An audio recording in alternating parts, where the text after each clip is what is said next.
Do you know how Stephen King got the idea for The Shining? The answer is room 217. On a cold October night in 1974, Stephen King checked into the Stanley Hotel in Colorado as the only guest in the entire building. The Grand Hotel was closing for winter, and he was given room 217, the hotel's most haunted suite, but he didn't know that yet. What the receptionist didn't mention was that 63 years earlier, housekeeper Elizabeth Wilson had carried a lit candle into that room during a power outage. The acetylene gas filling the hallways ignited instantly, and the explosion blew her through the floor. That night, King explored the empty hotel alone and saw a small boy on the 4th floor, but how, when there were no other guests?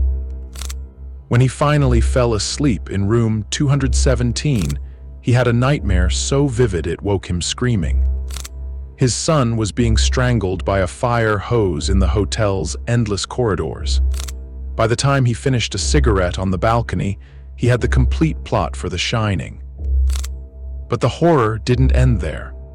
Guests who stay in room 217 report waking to find their scattered clothes mysteriously folded. Unmarried couples feel something cold sliding between them in bed at night. And some hear a woman's voice singing softly in the darkness of the empty room. In 1994, Jim Carrey specifically requested room 217 while filming at the Stanley. 3 hours later, he ran out pale and shaken.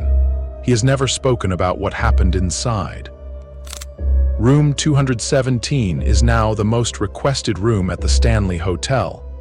Guests book it months in advance, hoping to experience what King experienced.